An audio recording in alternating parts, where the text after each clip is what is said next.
everybody? Welcome in to another episode of the NFL Seekers podcast. Today, we're going to be recapping and grading each pick from round one of the NFL draft. The whole process flew by. It felt kind of surreal that I was actually draft day today, but my back hurts, man. I was pacing back and forth, standing up all day, just anxious, excited. A pretty electric draft. We'll talk about it, but a lot of it was kind of chalky. But there was still some electric, fun picks that happened. We watched it together, so fun time. How are you, Josh? How was round one for you? Just like you said, it's surreal. It didn't feel like today was the actual draft. Day one is in the books. It is chalk. I can confirm Dan was pacing for a whole 3 hours, watched it the entire time. After pick five, I stopped pacing, calmed myself down. But it was an awesome night. It was fun. I like you said, it was very chalky draft. Made a lot of sense. But then there was a couple oddballs, a couple question marks. And I'm excited to talk about it, man. I'm excited to recap it. But wow, it happened. Draft day was here. We got the next 2 days to look forward to, but night one was awesome. Yeah, like you said, I was pacing the whole night, not only because it's the best day of the year, but also because your house is like 10 degrees, and I was literally just walking around to keep myself warm because I was about to have a freeze attack in your house. But that's beside the I just checked the temp. I have it down to 57 right now. I cracked a couple more windows open. Guess what? We're sleeping like a baby tonight. I promise you that. That's actually criminal. 57 should actually be illegal. Your dog, they should take your dog away from you. My AC isn't even working right now, so I'm like sweating already back in my place. But all right, do you want to get into these grades? I guess we should mention before we get into grading every pick, we will go over the best available at the end of this and kind of say what fits we kind of see all the best available players going to. Oh yeah. Did you just say to go over my best fits, or are we just starting at one? No, I was just saying that we're going to go over, but Oh, do you want to just go with your grade then for Caleb Williams here at one, the chalkiest one of the draft?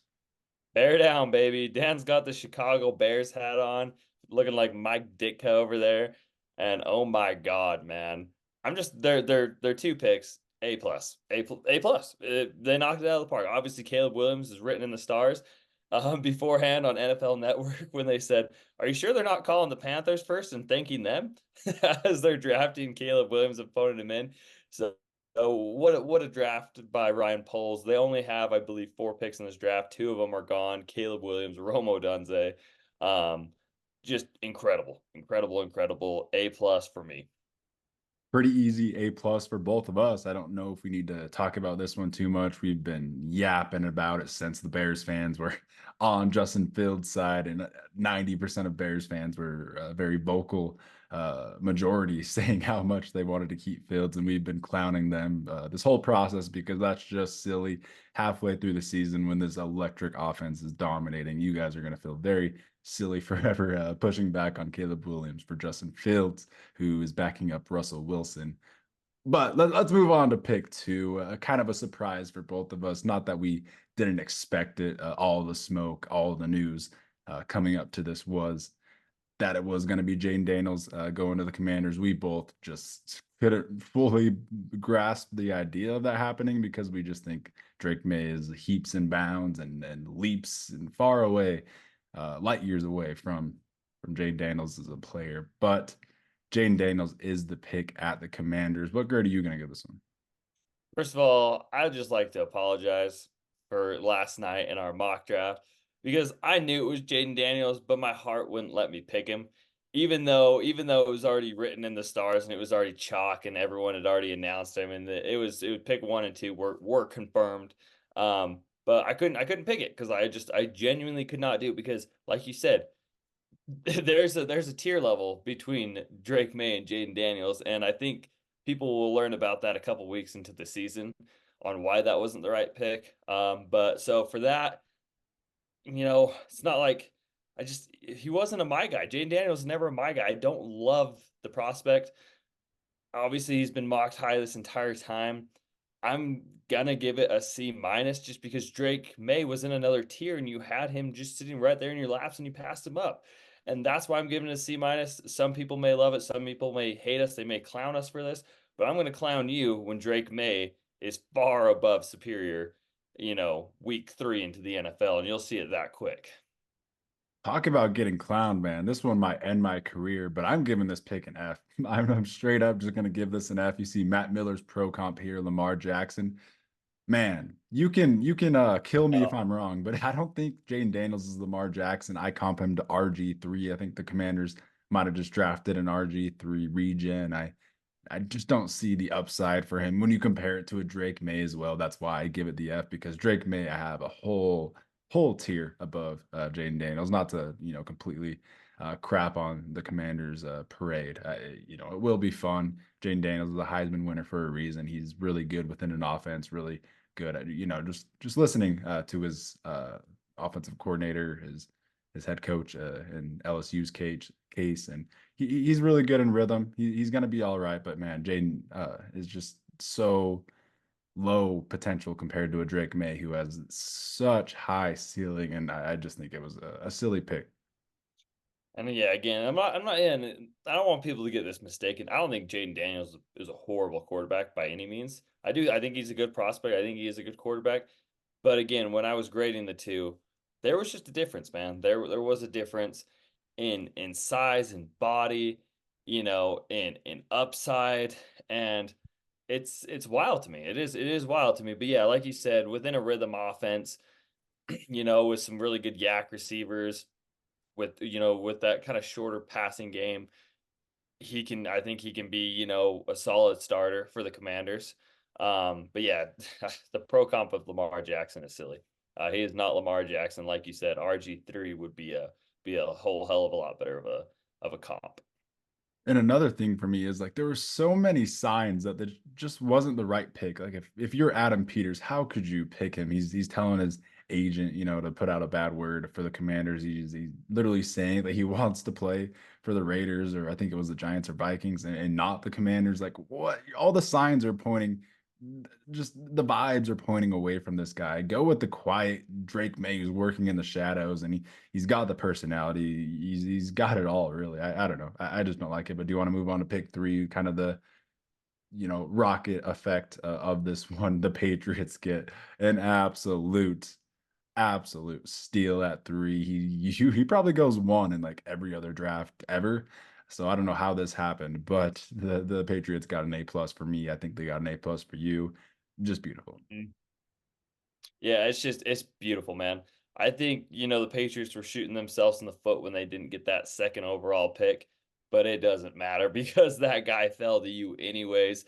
6'4", 223 pounds, Drake Bay from North Carolina. Matt Miller's pro comp on this is Justin Herbert, and I love it because this guy makes some crazy unorthodox throws from crazy angles, incredible arm strength, big physical, and he's sneakily fast. He's a good athlete. He can extend plays.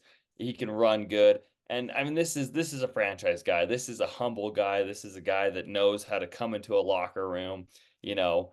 And it's not a toxic player. It's a guy who I feel comfortable leading my franchise with and handing the keys over to him and trusting him in this process. So I'm giving this one an A+ grade. You get, you get your guy for the future. You give your New England fans something to fill up those tickets and seats for. And it's a new era in New England. I just really don't think this one needs to even be talked about, man. The Commanders blundered and the Patriots took full advantage. They did exactly what we would do. Therefore, we're going to give that one a complete A+. You get a generational. Sorry, I'm throwing the word generational out here. You get a blue chip quarterback with crazy upside. He's awesome. But let's move on to another kind of chalky pick. The Arizona Cardinals get Marvin Harrison here at 4. Just beautiful. I think I got to give this one an A+ as well. We all knew it was coming. Marvin's my number 2 player in the entire class. I do think he is generational. I think he's a Hall of Fame type receiver prospect, maybe the best that we've ever seen. So I have to give this one an A+. Don't think it needs much talking about either. No, thanks, Matt Prater. I appreciate you, bud. That's all I'm gonna say. Obviously A grade. Obviously it was, one of the most chalked picks, period. And congrats, Cardinals fans. You got a legendary wide receiver on your hands. It's it's going to be fun. It's going to be a fun future with you, and now you get to really put Kyler to the test, and give him a real alpha wide receiver one. And we've done this one in every single mock draft. But with that, let's move on to the LA Chargers at 5. Your Chargers, you see by that nice jacket you're wearing. I'm interested to see your grade because you haven't told me it yet. So it wasn't the sexy pick. Let's just be honest. Joe Alt is not the sexy pick, but it was the right pick. It was the Jim Harbaugh pick, and we us football fans, us media, whatever, we get polarized by let's call them Ferraris. We get polarized by the Ferraris of this draft class, and that's the wide receivers, the playmakers, the electric people. But the guys who work behind the shadows, who don't get the recognition and love, and they should. Offensive linemen, is one of the most important premium positions in the sport.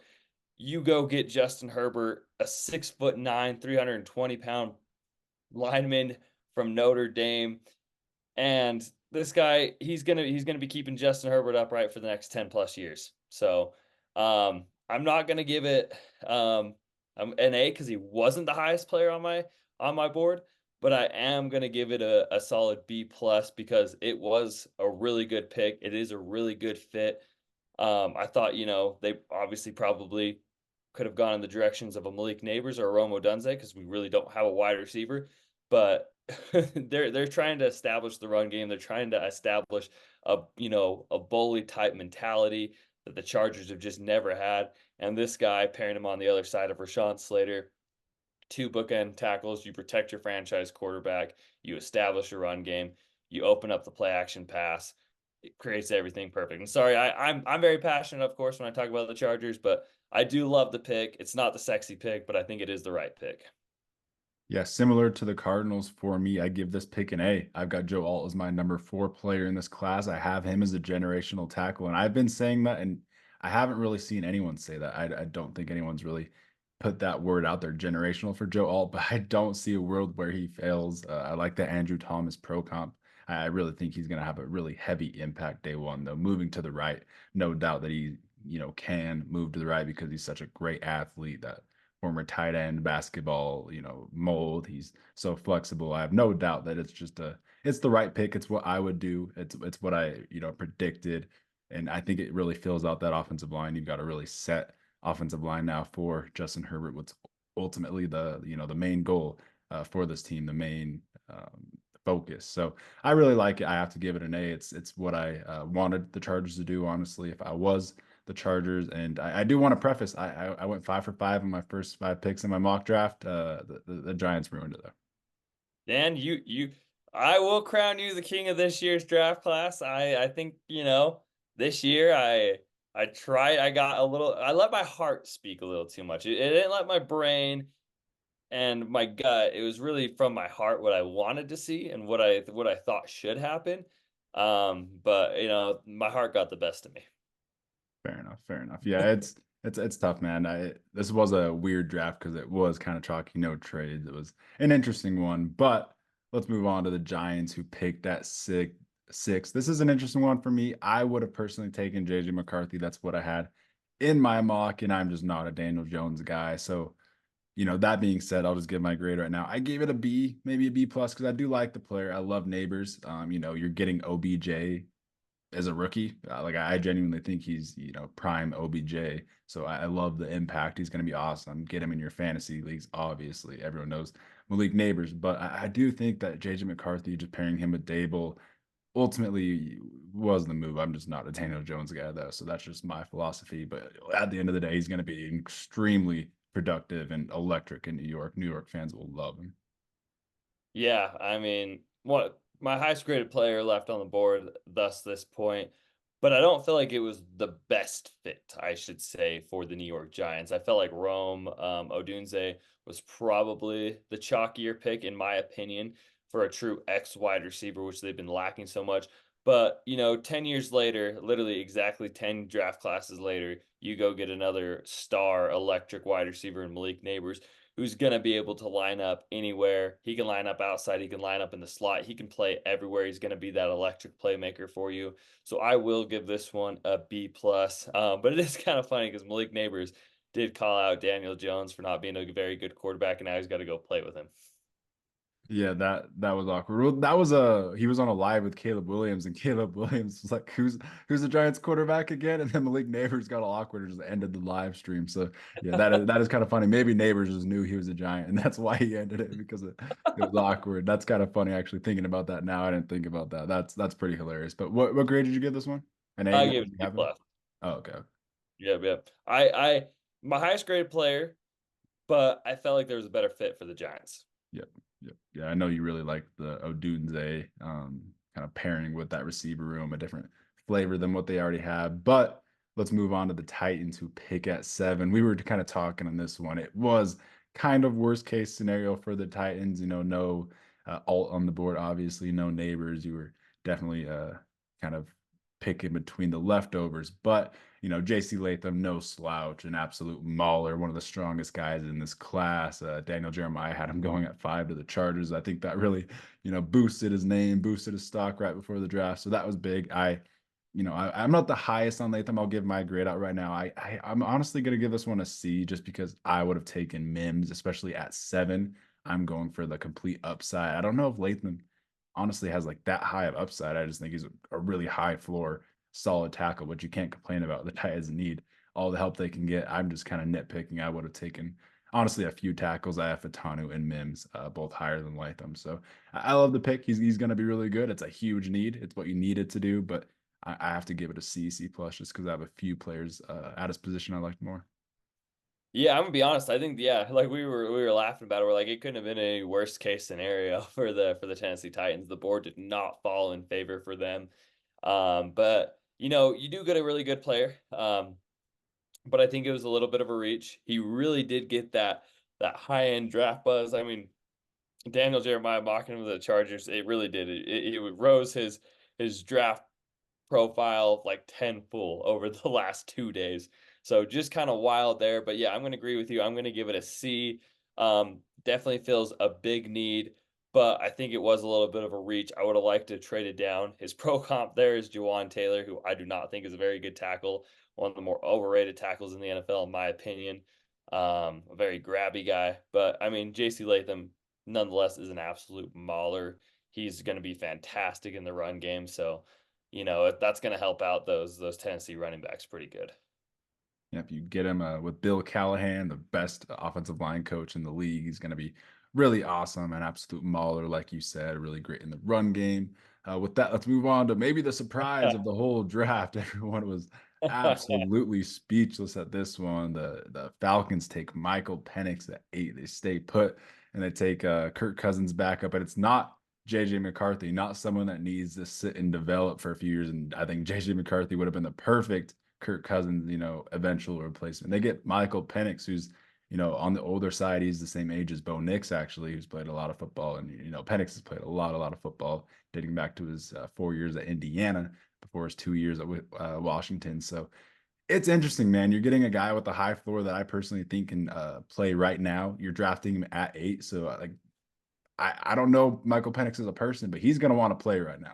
He's going to want to play right now. So I think for my grade, I'm going to give this one a D. I really think I'm going to give it a D just because if I'm going quarterback, I'm going JJ McCarthy, or I'm going first defensive player on the board, or Odunze maybe. Like or JJ McCarthy. I just don't think I'd take Penix in this situation. Although I love the player. Yeah, again, I have Penix as my third ranked quarterback on the board, and it's a head scratcher, man. It is an absolute head scratcher for me because you're in a win now scenario. You have a top 10 pick. You just went out and gave Kirk Cousins a 9-digit salary for the next 3 years. It doesn't make any sense to draft a quarterback right now because you don't even get to take advantage of their rookie window with that contract.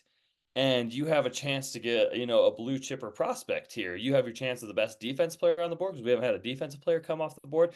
You get your pick of the middle at edge rusher, corner. Hell, you could even have gone and added another weapon. Like in one pick, we'll see the Chicago Bears did, and really gave Kirk Cousins an electric offense. So, um, F grade for me. And it's not because of the player, it's because of the situation and the circumstance. This one made no sense to me. It's not like an Aaron Rodgers and drafting Jordan Love to be his eventual successor, who's a very raw and toolsy type prospect who needs time to sit. As I like we were talking about literally last night, Michael Penix might be, one of the most ready quarterbacks in this entire draft class with the most experience to just start right away. 100%. It is a head scratcher to say it the least. That was one that no one expected, no one could have predicted. So, it was fun for the electric aspect of it, but definitely a head scratcher for the both of us. We're going to give it a D and F respectively. Let's go on to pick 9 for the Chicago Bears. They stick in Washington, 2 Washington players in a row. They go Romo, Odunze to pair with Caleb Williams, DJ Moore, Keenan Allen. That sounds crazy to even say. Cole Kmet, DeAndre Swift. They're cooking. They got the set offensive line already. Eberflus coaching up that defense, which is already kind of playing out of its mind last year. This team's gonna be good, man. I've been saying they're gonna be a playoff team. I it's bold, but I think they're gonna be a playoff team. At the very least, they're gonna make a hard playoff push, and you have to give this one an A plus because he's gonna be playing with Caleb for the next 10, 15 years, and you look stupid if you didn't, really. Brilliance. Brilliance, brilliance, brilliance. Ryan Poles is becoming one of the better GMs, in my opinion, in the entire NFL. Like I said earlier at the first pick, it was an A plus grade. You sit and stay at number 9. You don't even have to trade up for Rome. And you get just, I heard them talking on NFL Network about Rome Odunze, and they said, Daniel Jeremiah asked the general manager, he goes, so if you pick Rome Odunze, how do you feel afterwards? He goes, I'm sleeping well that night because I got no questions. I got no questions on this guy's game. I know what he's bringing to my team immediately from day one, and you're getting a stud, man. And this Bears offense may be the best offense in football right now. It's just beautiful. It's really one that we don't need to talk about too much. He was my wide receiver too. I know you really loved him as well. So it's just awesome. It's in that receiver room. It'll be interesting for like a fantasy aspect. I don't know how the statistical stats will play out, but it's just gonna be fun, man. For football, it's gonna be a damn good football team. So Chicago Bears, it's electric, man. Just be ready. Don't worry about Justin Fields leaving. I don't want to see any Justin. I mean, I won't. I know for a fact we're not going to hear any.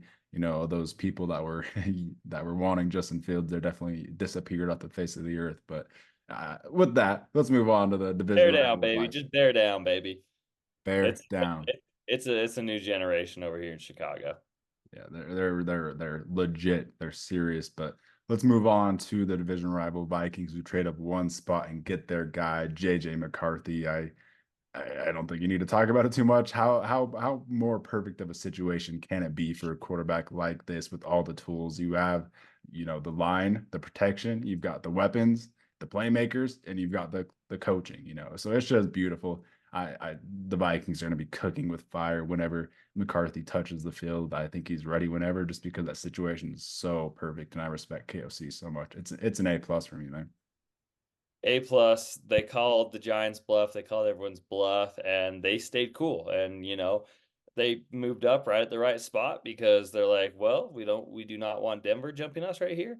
So we will move up a one spot, and we will give up essentially it was a fourth and a fifth, and they got a sixth in return. So you didn't have to give up your second round draft pick or your second first round draft pick, and you got the player you wanted all along, which, as a Charger fan, I was very bummed because I wanted those first two those first two picks very badly.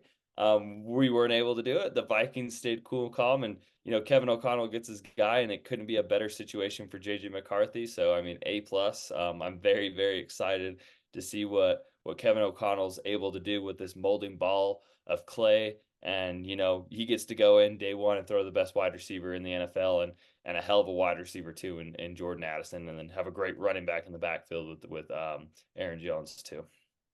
What a damn night for the Vikings to get him and Dallas Turner. Just an A plus of a night. Imagine saying that you were going to leave.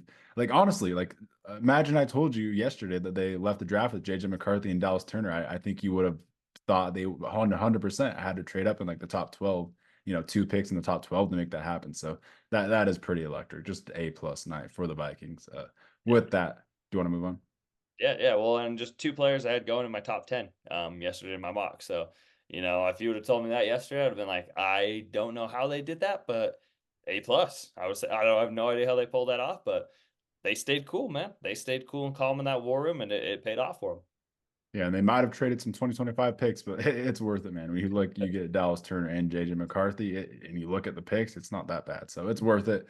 Let's move on to the pick 11. The Jets draft Olu Fashanu, Olu Fashanu. I'm still kind of mixed up on how you pronounce it, but this one I'm going to give a C plus. Similar to the Titans pick, I have Fautanu and Mims over Fashanu. I have Mims and Fashanu in the exact same tier tied, but I would have taken maybe Fautanu. I would definitely would have thought Bowers. I don't know. I just don't love the pick because you have Aaron Rodgers. He's very aging. You need to go all in right now. Similar to the Falcons, I didn't love their pick because they didn't go all in to try and compete for that Super Bowl right now with their pick. And Olu's awesome. He's a great pass protector. Aaron Rodgers is gonna love him. I just don't know if he even starts day one. So I'll give it a C plus. He's a great player. What do you think? Again, I'm going to agree with you on that grade. I will give it a C plus as well. I would have loved to seen Bowers, or I would have loved to seen them trade one spot ahead of, the Bears, and grab Rome Odunze. But, Olu Fashanu, no slouch. He's a great pass protector. He's going to keep Aaron Rodgers upright. But you did just go out and, sign 2 older tackles who were kind of on, shorter term deals. So I mean, this is looking for the future. But I think we should have gone all in now and just absolutely stacked that receiving room. But I mean, Mike Williams and Garrett Wilson are, 2 really good options. So they do have 2 really good wide receivers. So, I guess in the sense of you don't expect both of your tackles to stay healthy a full 17 games. You got a contingency plan at tackle with Olu, who if he starts day one, fantastic. If he doesn't, that's okay too. But at least you're probably having 2 legit good healthy tackles all year long. Yeah, you could definitely talk me into a B minus on this one just because you really can't expect both those tackles to play a full season. But yeah, I do think I would have ultimately gone Bowers at the end of the day just to ultimately get the most impact I can instantly. But with that, let's move on to pick 12. A pretty fun one. The Broncos stay put and draft Bo Nix. I really was not expecting it. I thought they would go Bowers. I thought they might go defense. For some reason, I just didn't know if Bo Nix was going to be the guy for Sean Payton, but you were very confident that he was Sean Payton's guy this whole process. And I guess it kind of sounds like he was listening to a interview of Sean Payton. It sounded like after they met with him once and they saw him work out once, they did decide that he was the guy. But people say that all the time, but it does sound like he's the Sean Payton guy, and it is a perfect marriage, really. Yeah, I will. Whether I thought it'd be at 12, which I did do in a lot of mocks, or whether I thought it would be in a trade down situation. Ultimately, I felt like I knew this one all along. I really felt like it was a Sean Payton dude. I felt like he fit his system very well with you can go watch my spill on our on our last night's mock. But yeah, you can watch my spill on just, he's quick, he's timely, he's efficient, he doesn't make boneheaded decisions. That's what Sean Payton's looking for, is just a smart quarterback that he can get his hands on and run a quick, efficient, on time, accurate offense. And that was Bo Nix. And, at this point, 5 quarterbacks had already come off the board. So you really couldn't afford to sit and wait. You had to go get your guy. You were in desperate need of a franchise quarterback because you got, the worst quarterback roster in the NFL, thus this point. And so, I will give this one just because I feel like the fit is great. I'm gonna give it a B, and I felt like you had to do it in this situation. And I feel like he does fit the system that Sean Payton wants to run. So I'm gonna give this one a B. Yeah, I'm gonna give it a B plus just because they, like you said, they had to do it. They're like you're sitting there. They're if you want a quarterback, which they kind of do, they were forced into it with the quarterback room that they have. I think it is fine. So I'm gonna give it a B plus. I do think it will work out good. That Oregon offense, you just got to be on time, efficient, quick reads. That's exactly what Sean Payton's gonna ask of him. I think he definitely has the floor to start day one. I think it would be a waste, honestly, if he didn't start day one. I really do, just because of how much he's played already. He is the oldest quarterback of any of these top 7 guys. So I do think you got to start him day one. I'm confident he would win that camp battle anyways. You know, he's a solid player. He is kind of like Brock Purdy, just with a little more rip on his arm. So yeah, I like it, and he does have like top half of the league upside. In a good situation, you get some weapons around him. Yeah, yeah, and like we were talking about, me and you were talking about, today, all day today is kind of have to get a quarterback. Your hands are tied, and especially if you want fans showing up to the games. I mean, the couple guys you have on your roster. I mean, Jarrett Stidham will be a perfect number two to him, and a veteran guy. The other guy may just be, a cut candidate come July.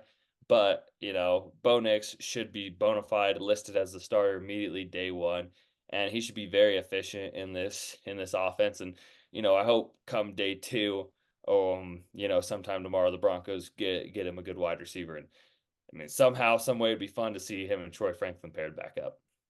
Hmm.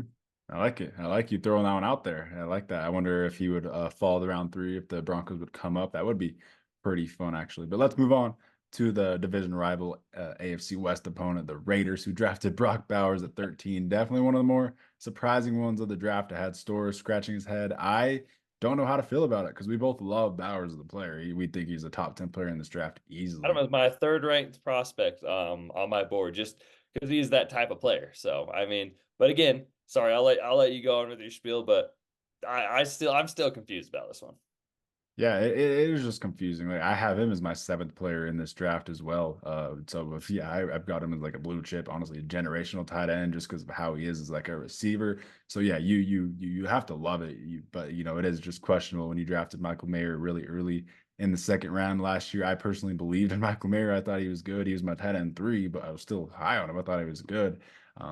And yeah, just a situation when you have, other needs. I know the quarterbacks were gone, but you need a tackle pretty bad, right tackle. You need a corner one pretty bad. There was all the corners available, and Fuaga was still on the board. So I do think I'm gonna have to give this one a B, even though he's one of my favorite players in the draft. But yeah, I know this one kind of bothered you as a Chargers fan. How do you feel? It did bother me just because I didn't want to have to hate Brock Bowers, man. I really don't want to have to hate him.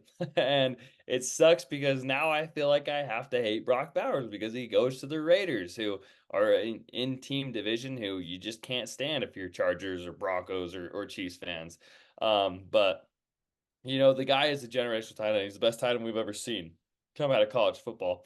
And I mean, you have Michael Mayer on your team, who's an early pick, who has a lot of potential, and you have Harrison Bryant. So it is a head scratcher. It didn't make a lot of sense, but in the terms of you're drafting, essentially just a wide receiver, you want to line him up in Z, Y, it doesn't really matter.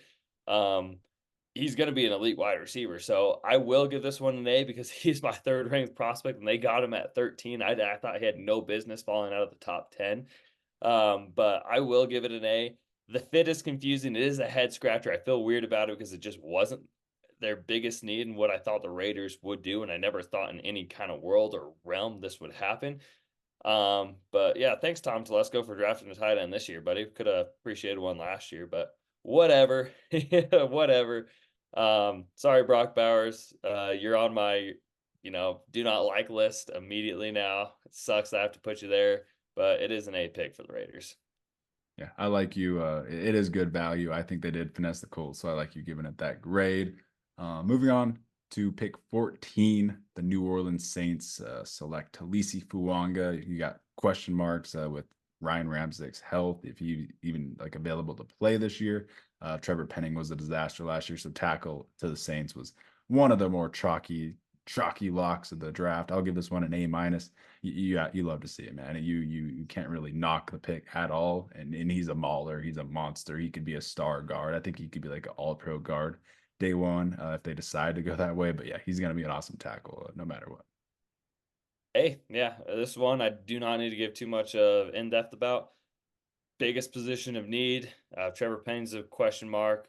Ramczyk's probably out for the season. You have to get a tackle. It's good value here. It's not overdrafting. It's about the range he should go, and a heck of a football player. So A grade from me.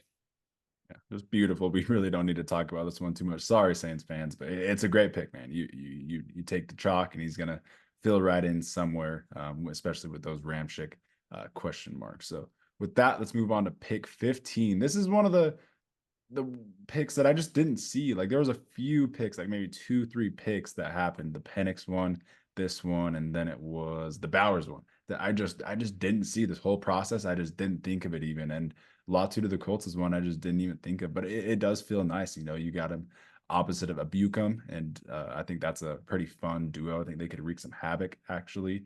Especially, I think Latu might, get a lot of the focus from teams, and then Bucum could really benefit from that. And Latu's got such a high floor day one.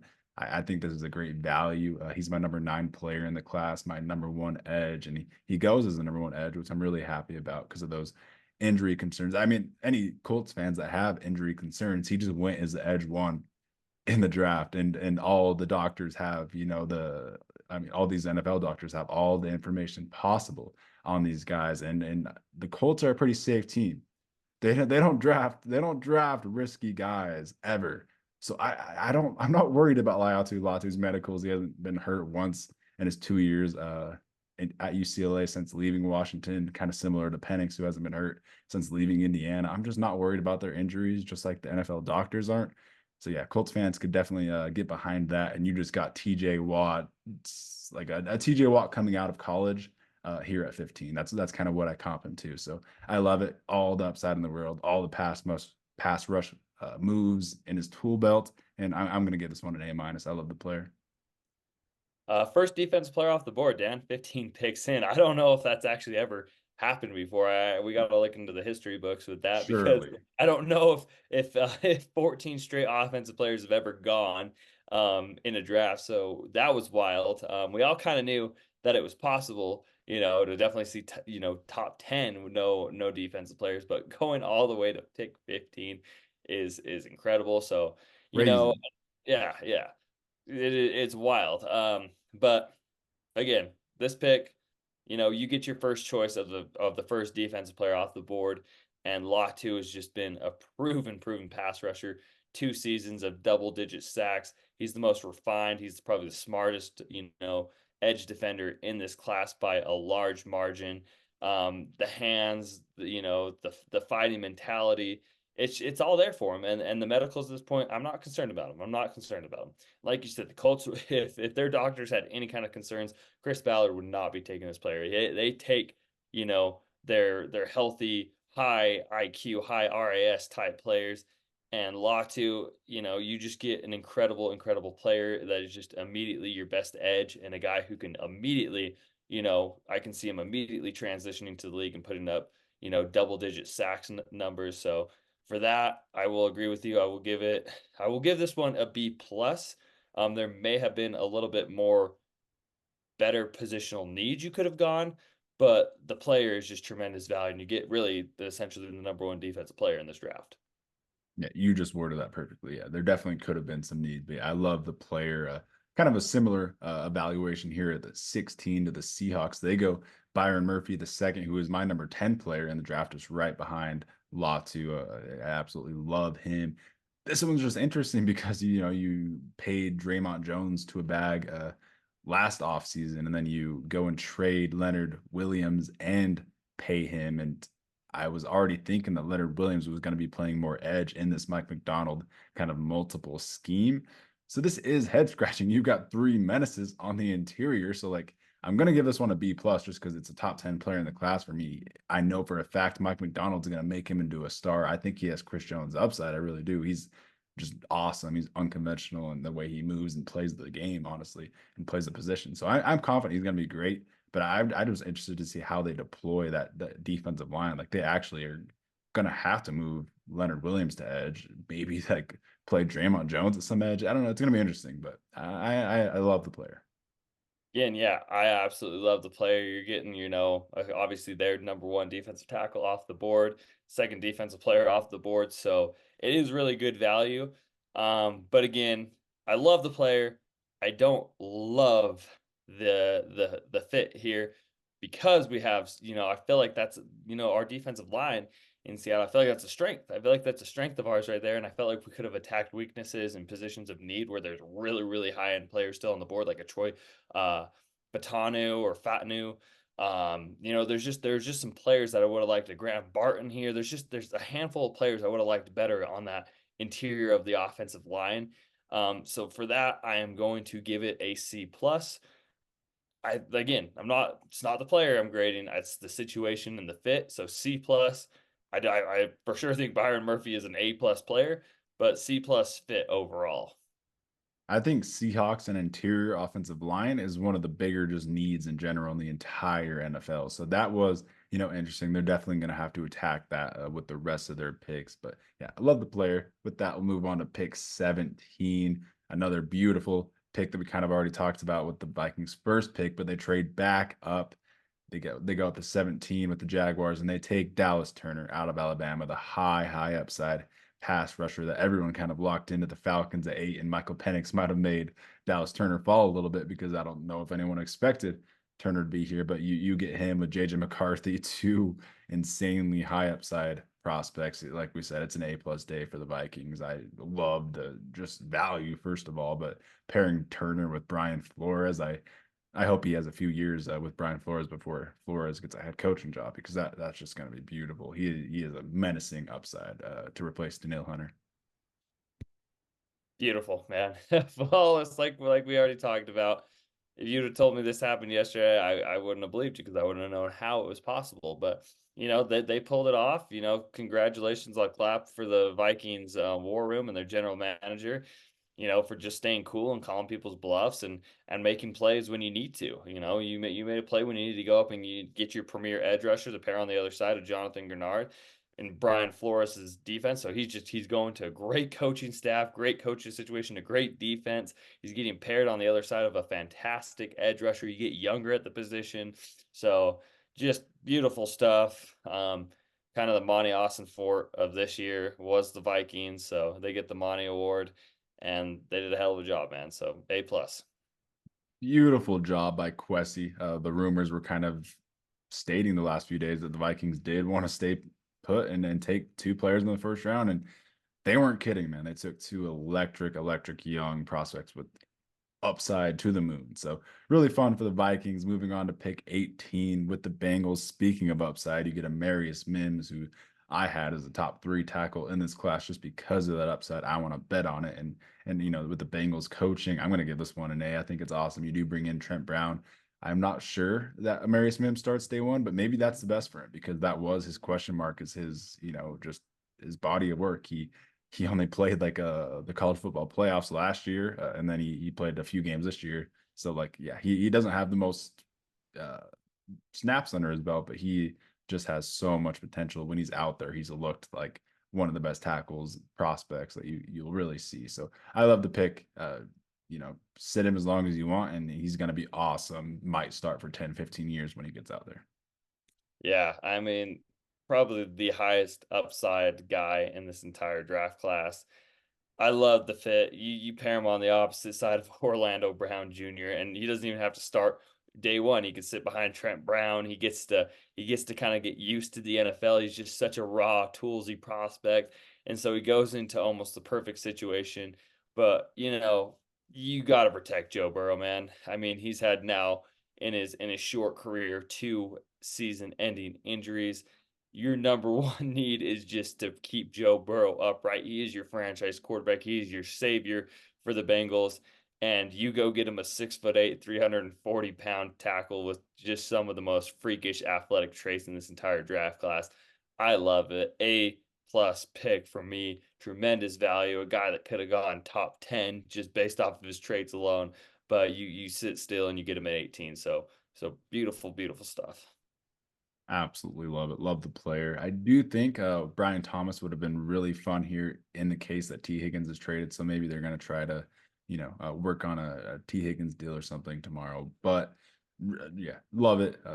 Moving on to pick 19 for the LA Rams, you get Jared Verse, the third edge off the board. I really like it. I expected him to be the third edge. I had him as my edge 3. I like that Trey Hendrickson player comp, just a really high floor. He's going to have an impact day one, starting opposite of Byron Young. I got to give this one an A-. I think the Rams did a good job.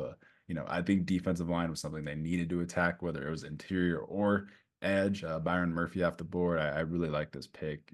Don't need to talk about it too much. He's just got a lot of impact value. He's going to be really good day one and be a solid starter for that Rams team for a while. First pick in the first round in Sean McVay's tenure. First pick since 2016. First or in the first round for the Rams. So it's been 8 years since they've had a first round pick, believe it or not. But what a hell of a first round pick they got here in Jared Verse. Just I mean, when we're talking about scheme fit, he's just gonna plug and play right in there. I mean, you found Byron Young last year in the draft. You got Kobe Turner. It's just you had Jared Verse, just a big physical bull rush type of edge rusher. He's just really gonna set a precedence in that room and just immediately makes that defense better. And just another pairing that made so much sense that I just never did a mock with it. And now that when it happened, it all clicked for me. And I was so pissed at myself that I didn't see this one earlier. But yeah, A minus pick for me. I think you gave it an A minus as well. But yeah, it just an awesome fit that just never clicked with me until it happened. And it was brilliant stuff. Yep. Super, super high floor player. He's going to have a great impact day one. Perfect fit for that team. Great pick by McVay. That is crazy, by the way, that the Rams haven't picked a first round pick in 8 years. That's absolutely, absolutely crazy. Reckless almost. Definitely reckless. I don't even know how that's possible. 8 years. That's 8 years if I was a Rams. I mean, you got a Super Bowl during that time when they did the F them picks. And I mean, it's nuts to think that that's even a possible stat, but they did it. They did it. worth it. Got a Super Bowl. But moving on to pick 20 with the Pittsburgh Steelers. They get Troy Fautanu, my number 12 player in this class, my number 2 tackle in the class. How beautiful is that? I think you can just play him at left tackle and play Broderick on the right if you want, like he was last year. And I loved Broderick last year. So Steelers have two of my guys the last 2 years playing tackle. He could be an all-pro guard for you if you really want to, but I think the Steelers, have the roster where he can afford to play left or right tackle for you, and he's going to be really good. I love the player. He's the best mover of any of these linemen in this class. Really, he's just awesome. So love the pick. Don't need to talk about it too much. A plus for me. Top 12 player for me. Yeah, not going to go too much in depth of this, but I do love Matt Miller's pro cop of Peter Skoronsky. That's pretty chalky. I love that. I love that. I love that fit. And again, probably your biggest need on this team. He's the most versatile offensive lineman in this class. Well, I would say probably second to Graham Barton, but the second most versatile offensive lineman in this entire class. You can probably play all 5 positions. You could probably really line him up at center if you needed to. But just a chalk pick. It's an A pick. Not much. It was a no-brainer pick. He falls right into your lap there at pick number 20. Great value. Just nay. Not much to talk about. Yep, 100%. And then kind of the opposite with 21. It's one that I definitely didn't expect, one that I really didn't see all offseason in any mock drafts. But Chop Robinson goes to the Dolphins. What do you think about this one? What would you grade this one? I think it's fun. He's got a lot of upside. Dolphins apparently like speed. On every single level of the offense and defense, they like speed, and they're proving that they like traits, they like athleticism, and they like speed, man. So you just got yourself the most athletic, probably the most high upside. The floor is a little scary with Chop Robinson. You're really banking on upside with this guy and tools and traits, but if this pick hits, this could be one that we're talking about could be a steal, or we could be talking. I mean, I feel like you're almost like a 50-50 shot. It could go either way. It's either you just knock this one out of the ballpark or you just miss badly on a prospect. But for that reason, I am gonna give it a C plus. I do like banking on the upside. I do like banking on the trades. I think it was a little early for Chop Robinson. I in this scenario, I probably would have preferred a trade down. But again, when you see these kind of traits and these kind of tools, it's just not often you see that from an edge rusher. So I get the banking on it and trusting your team to develop him into something special. Yeah, I agree with everything you said there. I'm going to give this one a B.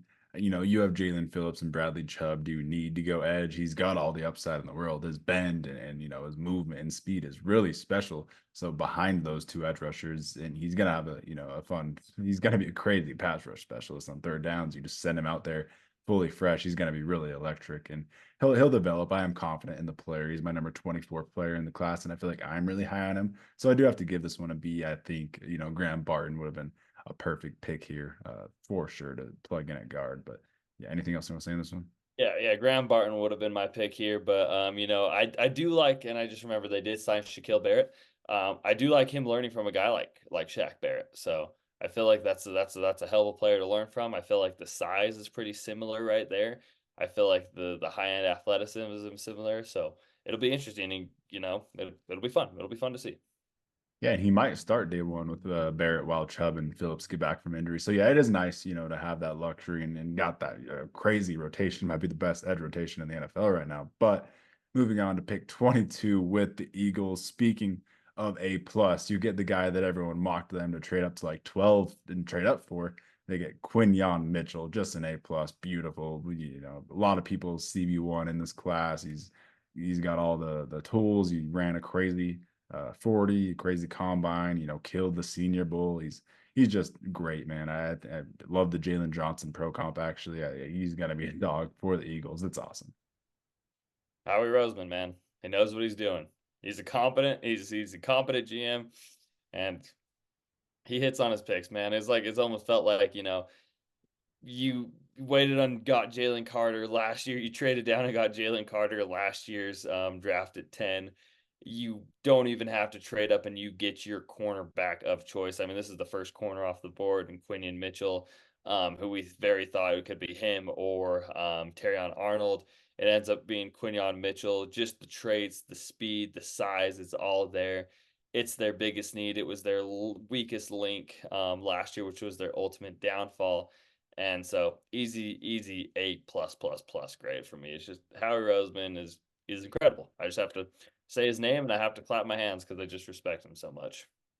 He does it again. He does it every draft. He does the obvious pick, and it's just beautiful. The Eagles get a big position of need, a big upgrade. So love that. Moving on to pick 23 with the Jaguars, they take Brian Thomas Jr. I'll give this one an A too. The Jaguars were maybe going to trade for T. Higgins. Well, I think you just got T. Higgins here at 23, and you traded down to get him. So I got to give it an A because you traded down. It's just a big W. I love the player. I've got a really high grade on him as well, and he killed the combine. So I love this one. You know, it's a no-brainer. A. You trade down, you collect capital, and you get the guy you probably would have taken at pick 17 anyway. So, no-brainer pick. Trevor Lawrence struggled so much in the red zone last year. You just go get him a big physical wide receiver that scored 17 touchdowns, and it's just immediate upgrade to your wide receiver room.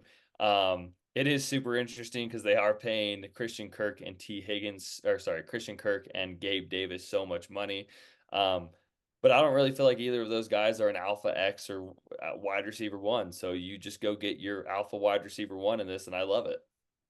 Yeah, just a star, a deep threat, a size speed freak, 6'3", and you ran a 4.3. He's just a freak.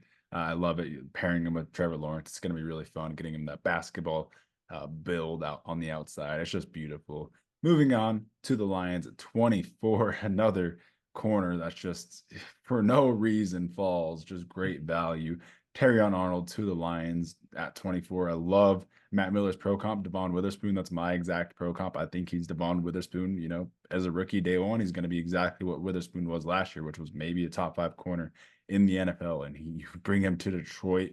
Aaron Glenn kept coaching him up. You bring in Carlton Davis opposite of him. Man, Brian Branch, like that's fun, man. This Lions team, it's an A plus. If you didn't catch my drift, and yeah, this is just insane. Like what a way to hype up the home crowd by getting an absolute steal, maybe the steal of the draft. He's my CB1. I love him, man.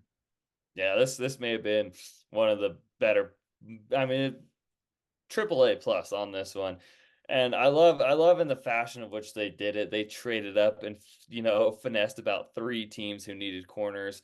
And as we were watching together, we had NFL Network pulled up, and I was watching some of my favorite podcasters that were live streaming. They go, "Can we stop letting the Lions get incredible Alabama defensive backs falling to them that should be there for absolutely no reason?"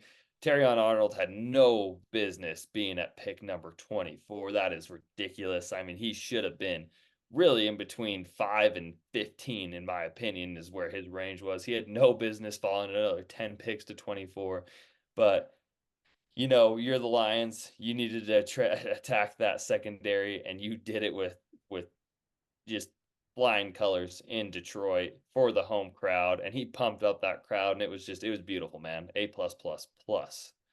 Yeah, you trade up and get an absolute dog. My still the first round, honestly. I love the player. I love the person, the personality. You just know he's gonna be a star, man. You really just do. He exudes the aura and confidence. I love it. Moving on to the division rival Packers, who pick at 25. They go Jordan Morgan, a little bit of more surprising one, maybe one of the more surprising names to go off early. I don't know how I feel about this one because I like Jordan Morgan. First of all, I do like him as a prospect. He has some work to do, but he's a really solid pass protector. So that makes me think like he definitely is a more like he succeeds in the pass protection better than he does in the run. That's for sure. So I don't know if you like want to project him to be a guard like he currently is being projected to be. He lost run in, so you could just slot him in at right guard where running was, or you could maybe move Zach Tom to center and plug Jordan Morgan at right tackle. Maybe that's the move. I wouldn't mind Morgan at right tackle. So I am just a little bit confused on like where they plan to play him. You knew the Packers were going to take a lineman, but like if it's for an interior, you see Graham Barton go the next pick. I definitely had a much higher grade on Graham Barton. Jackson Powers Johnson was still there, so I do think like I'll give this one a C plus just because I like the player, but not more than Graham Barton. And I know that the Packers probably like fell in love with Morgan a while ago when they were set on this, but I think I would have just gone Graham Barton, man. Yeah, the Packers are interesting, man. Just a team with not many needs, so you have the flexibility if you love a prospect, which they clearly did. And like you said, they just kind of lock in on players. They've kind of done that. Then they've had some questionable first round picks over the last few years. And yeah, given the situation here, I'm going to give this one a D. I felt like there was better players on the board. I feel like you have a more comfortable, better suited guy in Graham Barton to plug in really anywhere on that offensive line. And I think he slots into guard a whole hell of a lot better. I would even like Jackson Powers Johnson here, who's still available as we are talking right now. But yeah, this one was a little bit of a head scratcher. Not my highest ranked player here. I felt like we could have gone in a few different directions and had better picks and better players. So I am going to give this one a D.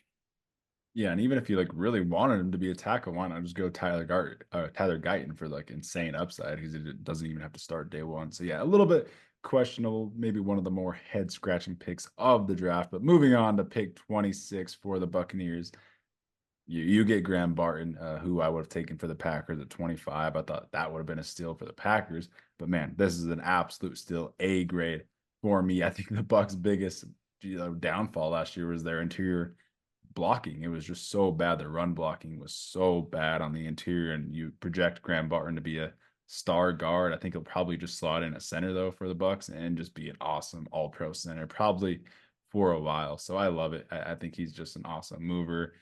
Like you said, the most versatile lineman in the class. It's got to be an A still. Yeah. Like you said, Rashad White is not a bad running back. That interior offensive line was painful to watch. I mean, this guy was being tackled 2 yards into the backfield as he was getting the ball. And people wanted to hit on Rashad White as if he was a bad player. No, it was the blocking. And so you immediately add a key contributor to your offense day one. The value was great. The position flexibility is fantastic. So yeah, A grade here. And I'll add a take onto my A grade. I think he's going to be an all pro day one. Maybe he's going to be a pro bowler as a rookie. I'll say that. I think he's going to be just awesome. He's going to be a fan favorite. He's going to be a highlight reel, just making plays, finishing people into the ground. Moving on to pick 27 for the Cardinals. We got Marvin Harrison up at 4. They get Darius Robinson at the edge out of Missouri. I have him as a more interior defensive lineman. Maybe he just ends up being a defensive end. But yeah, I guess it's just a Gannon guy, someone that Gannon definitely maybe fell in love with after the combine. I called my shot back on this pick 2 months ago, at the end of February after the Reese's Senior Bowl, And I should have stuck to my guts, man. I did it in various different mock drafts. I literally mocked this 2 months ago. It made so much sense. It was such a Gannon player, the inside outside versatility. He was even invited to the draft, which wink wink, it gives you a hint that he was going in the first round. Somebody told him they were going to take him. But yeah, nonetheless, I did call my shot on this, but I felt like maybe there's a little bit too good of players to pass up on the board, especially at corner where you really, really need help at. Cooper DeJean's still on the board. You had Kool-Aid, McKistry. You have Nate Wiggins at this point still on the board.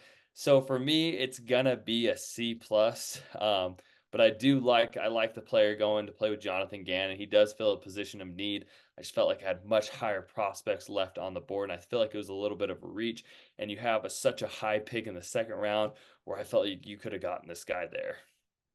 You just worded that perfectly. I give it a C plus as well. I would have taken Johnny Newton, DeJean, Nate Wiggins, Kool-Aid. There was just too many good defensive players on the board. I get you shoeing in Darius Robinson, in a normal draft, but man, all the defensive players fell. The first one, the draft started at 15 for defense. So he wasn't the highest edge on my board. He wasn't the highest interior at all on my board, and I have him as an interior guy. And I know maybe I'm going to sound dumb because I trust Gannon fully to develop people, and I'm sure Gannon will have some fun with Robinson moving him around that defensive line. But ultimately, I'm just going to give it a C plus just because of the names available. And like you said, you probably could have got him with your pick, your high pick in round 2. 100%. Nonetheless, he will be a fun player to lock into that Gannon defense, and it'll be fun to see how he utilizes him because he is that tweener prospect, and it'll be fun to see what he ultimately ends up doing. And then a fun discussion here at 28, the Kansas City Super Bowl winning Chiefs trade up and take Xavier Worthy, the 40-yard dash record breaker out of Texas. He ran a 4.21, absolutely insane. He's a Blazer. Andy Reid's going to love using this guy. But this is an interesting one, man. This is definitely my biggest not my guy in the class. I'll be honest. I just don't fully see it with him compared to like where he's being talked about, like, a first rounder. Obviously, I had him as my wide receiver 14. So a lot of receivers above him. I just don't know if he can really, be a outside receiver or like a high end slot receiver. I just don't know if he has the like elite route running or even, really solid route running. His comp that everyone loves to throw out there to Deshaun Jackson. And, there's been players that can run really fast and run nines. So I don't know. We'll see. Maybe I'm wrong and he's going to just be Tyreek Hill. I don't think he's Tyreek Hill, though. He doesn't have the ball tracking ability, the special, traits that like Tyreek Hill has. And I think he just is kind of lumped in with some of these other speedy, John Ross types, but I could be a casual. I'm gonna give it a D though, man. Yeah, when I saw that the Bills traded down with the Chiefs, I was pissed, man. I thought this pick was chalk. I thought it was Adonai Mitchell. I thought it was the other Texas wide receiver, the one who I have a much higher grade on, the one who I think he still ran in the 4.3s. I think he's got a more diverse route tree. I think he's got stronger hands. I think he's a whole hell of a lot better prospect. Um, but yeah, I mean, Xavier Worthy just ran the fastest 40 ever. He ran a 4.21. He is a lightning fast player. He is super small. But I'll give you, I called you. You asked me at the end of last night's podcast. You said, "Give me one guy who is not your guy in this draft cast." And I said, "It's Xavier Worthy," and for a few key reasons. He's a one-trick pony. He's undersized and he's got questionable hands, and I don't trust and believe in his route running. So, I thought the Chiefs traded up and I felt like they were going to get a really good player, and I was actually pleasantly surprised, and I was kind of happy because they are a division rival, and I was like, okay, I'm not too scared or not too mad. However, I do believe in the Chiefs and Patrick Mahomes and Andy Reid, and I feel like they will develop him. And I feel like if he's going to succeed in any team, it will be the Chiefs with Patrick Mahomes and Andy Reid because they will figure out a way to utilize him right. But given the situation and trading up for him, it's a D pick for me, man. It's a D pick. Like you said, AD Mitchell's just better in both of our eyes. We would have taken AD Mitchell here. We were both sweating that one out because we definitely didn't want it to be AD Mitchell. But yeah, gonna give that one a D. I just think there was better players on the board. But yeah, like you said, the Chiefs will use him in fun ways. He's going to have some really fun, electric highlights, and I'm sure he'll be, like a fun dynasty fantasy dart throw. But moving on to the Cowboys, who traded down and picked Tyler Guyton at 29. I think he was the best tackle available at the time. The Cowboys, you get the Cowboys who develop linemen at an insane rate. You get this guy who maybe has, just as high as upside as any tackle in this class, just the fastest, like the best, most athletic, best moving tackle outside of Fautanu. And he's just so fun, man. He literally used to be a basketball player. He's just a freak. I'm gonna give this one an A- just because, kind of like Tyler Smith. I think they're gonna develop this guy into a stud on the right side. Any offensive tackle named Tyler who goes to the Cowboys in the first round is got to be good, right? So I don't trust. I mean, I don't. There's not a team that I trust more than the Cowboys to develop, a very traitsy, toolsy offensive lineman and make them into a star. So it's an A pick for me. It's a position of need. It's a guy with high upside, and you can't wait on tackles. It was an offensive tackle first round. I mean, what did we have? Eight go? Eight offensive tackles. I believe that is a record. But you go get a guy named Tyler with tons of with tons of upside. You put him on the Cowboys, and I have no problem saying that he will probably be a Pro Bowler in the next year or two. Beautiful Cowboys pick, infinite upside. Moving on to pick 30 for the Ravens. This is one I predicted in my final mock, and I absolutely love it. I'm going to give this one an A-, just, with the players on the board and with no Chop Robinson available. I think this was just awesome. You get a high upside corner in Baltimore. I'm sure they got a better chance at hitting. So I really like that pairing him with, Marlon Humphrey. You've got a few DBs to fill in. My worry with Nate Wiggins was definitely just the weight and the injury concerns. Like, will he hold up? Will he just have lingering injuries with that weight? So I hope the Ravens coaching staff definitely has him gain 10 pounds, maybe 5-10 pounds of muscle, and I'm in on it, especially with this value, with this range, which is exactly where I had him personally on my board and where I obviously predicted it. I got to give it an A-. Just feels like a Raven pick, and if he hits, man, he's got crazy upside. Ravens stay cool. There's always an incredible prospect that falls to them, and they have no problem picking him when he falls. So for that reason, I give him an A. Probably, one of the highest upside players left on the board. A guy who really could have gone, top 15, or sorry, not top 15, between 15 and 20, realistically. He falls to 30. The Ravens take him. He's got incredible speed. He's got incredible upside, and he goes to a fantastic defense that just knows how to develop players. So another A+ pick for me. I love the pairing. I love the fit. I love the pro comp of Dominic Rogers-Cromartie. That's exactly who he looks like. I think DRC was probably 10-15 pounds heavier than Nate Wiggins. So if he can maintain that speed and get that weight up, he's gonna be an exceptional corner. I love the fit. If you want to bet on a high upside corner, bring him to Baltimore, man. So that's really fun. Moving on to pick 31 for the 49ers. This is a surprising one. They go Ricky Pearsall, the receiver from Florida. This has to say, they're gonna say goodbye to Brandon Ayuk tomorrow on day two. That it has to be. So that is pretty crazy, man. I don't really know like what to grade it because of that. Sorry, brother. I just barely read a tweet that said, let me pull it up here on the pod. Um, Gosh, where was it? It was that the 49ers are actually much more likely to trade Debo Samuel than Brandon Ayuk. So they said Debo Samuel could be on his way out.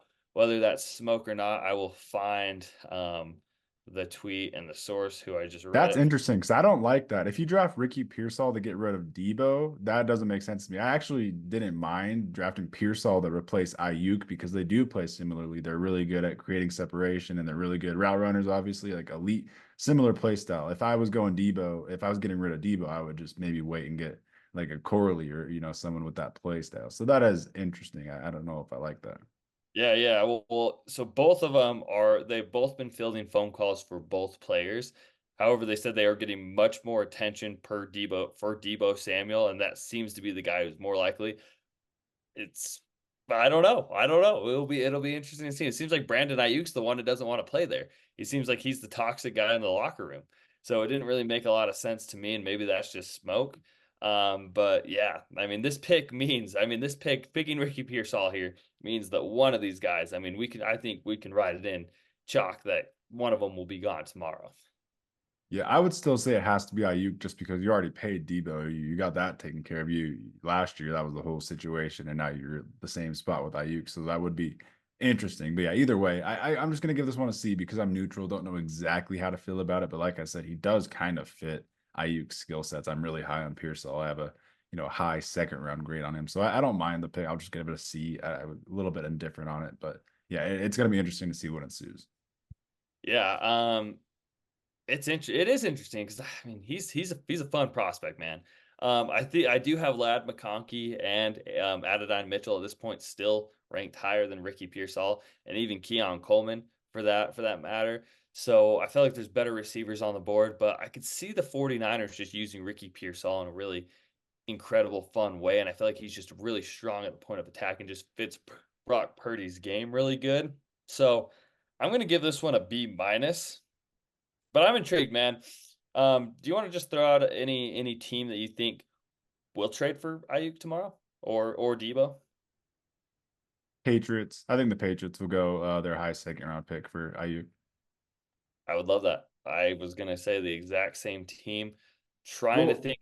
don't sleep on the Commanders though. Like maybe the Commanders just go bold and they pair Ayuk back with Jayden Daniels' college teammates at ASU. That could be fun too. That seems like the two chalkiest teams. The Commanders and the Patriots. I would love pairing Drake May with with a weapon like Brandon Ayuk. You know what you're getting out of him. There's no question marks. One of the better route runners in the league. Just immediate wide receiver one in that room, the alpha. So I'd love to give your quarterback a safety blanket like that. But yeah, pairing him back up with his college teammate and Jayden Daniels, another safety net for him. But yeah, I think those teams are pretty chalky to be. I feel like it's going to be one of them. They just got to work out the final details. It'll be very interesting to see what happens. We'll definitely give a grade. So stay tuned to the NFL Seekers podcast for tomorrow's recap. But Xavier Legette goes to the Panthers at 32. They trade up one spot for their guy. They told them they were going to take him. They came through and traded up for him. Like you said, I don't know if the Bills really were going to take him. Obviously, they probably weren't because they traded down for with the Panthers. So, did you need to trade up one spot and get him? Maybe you really wanted that, extra year of contract flexibility. I don't mind it. I don't mind the player. He fits into that room really well with Deontay Johnson, Adam Thielen. Like you said, he's definitely not my highest graded receiver on the board. AD Mitchell was there. Ladd McConkey was there. So kind of like the Ricky Pearsall one, a little bit indifferent on this one. I'll give it a C minus just because I had some receivers higher. I don't know if you had to trade up, but it's fun. You get someone to kind of complete that receiving room, and I'm sure Bryce would love him. Bryce would love the yak ability. He's gonna have some crazy highlight plays. He looks like DK out there. He's a monster, and he's got some upside, man. Matt Miller's pro comp is Jonathan Mingo. No, I don't like that. That scares me. And it's kind of it makes a lot of sense. It just feels like kind of a Tracy high upside physical wide receiver. Ooh, that's scary. Jonathan Mingo, Panthers wide receiver that just has not really turned out, and that is his pro comp. Maybe they like that type of receiver. But yeah, it was interesting. It's kind of a head scratcher. It kind of just felt like the Panthers were so desperate to get into the first round just to make a pick before the end of the night because that's kind of how their owner is. It feels like the owner just wanted to do something on night one. Don't forget about the Panthers is kind of his David Tepper. Just don't forget about us. We're here. And so what did they end up? I don't think they ended up giving up much to do it. I think they might have swapped 6 round picks or something to move up a little bit. So it wasn't much. You moved down one spot, and I mean, whatever for the Bills. I don't think they're going to take him anyways. They're going to get a cheaper player. They can get added on Mitchell. I think they would have probably felt comfortable taking him at 28, but it's going to be interesting to see what comes tomorrow. But Xavier Legette, I think I'm going to give it a D. I think I'm going to give this grade a D. Yeah, that's very fair. And let's go on to the best available because it kind of is a good transition on like, yeah, AD Mitchell's still there, man. Surely AD Mitchell has to be a Bill tomorrow with the first pick in the second round. Like that is just crazy to me. Like I feel like we both have to just lock that in if we were doing a mock draft. Like surely AD Mitchell is a Bill. He's a perfect replacement to Spawn Diggs. He's the last receiver really that has like alpha upside, maybe Keon Coleman, but yeah, that's crazy that he's there. It's crazy that Cooper DeJean's there, Johnny Newton, Kool-Aid. It's crazy, man. Man, like we say every year, there's some crazy prospects, and this is where I think we're going to see a lot of trades. I think we're in this top five, in these top five picks tomorrow. I think we're going to see a lot of teams wanting to come up and get one of these players who probably should have gone night one, but for whatever reason, there's players that fall, and so there's great value at the beginning and even into the mid of the second round. But I mean, the fact that Cooper DeJean, Johnny Newton, Kool-Aid McHistory, AD Mitchell, Lad McConkey are still on the board. It's going to be fun, man. Tomorrow's going to be electric, and yeah, I think if we're going to predict a 33rd pick right now, I think we can pretty confidently lock in Adonai Mitchell to the Bills. Yeah, if you need a receiver, a corner, day two is your day. It's going to be a really fun day. A lot of great players on the board. I think Keon Coleman could go off pretty fast. You got the linebackers and running backs that haven't gone yet. I could see Colson or Chris Jenkins going pretty early to the Chargers. I'm sure Jim Harbaugh will go to bed tomorrow night with a Michigan player on his team. So yeah, well, I'm gonna go through the best players available. But yeah, I'm really excited for tomorrow, man. Anything else you want to say? Well, let's just, if you want to, do you want to go over like the top five picks and just give out, a couple of fits that we think could happen just because there's so many good players left? Who's picked two? The Patriots, which maybe we just lock this one in as being traded for Brandon Ayuk. Yeah, let's do that. So who's picked Yeah. three? So yeah, so we got Buffalo taking Adonai Mitchell, Patriots at 34, trading for Brandon Ayuk, and then pick three will be the Cardinals. I Cardinals think went Marvin Cooper and Darius DeJean Robinson. I think we're gonna lock in corner here, in my opinion. What do you think? Yeah, I think it's got to be Cooper DeJean. Feels like a Gannon guy. It's him or Kool-Aid for sure. I mean, surely, right? It's got to be a corner. Cooper, Kool-Aid, the value is just too good. You get 3 first-round prospects. It's crazy. Um, the Washington Commanders at number 36. If the Patriots don't get Ayuk, watch out for this to be Ayuk. But man, like maybe Lad McConkey, dude. Him and Drake May. You get him in the slot. He's that lacrosse boy. He's kind of local. I kind of like that.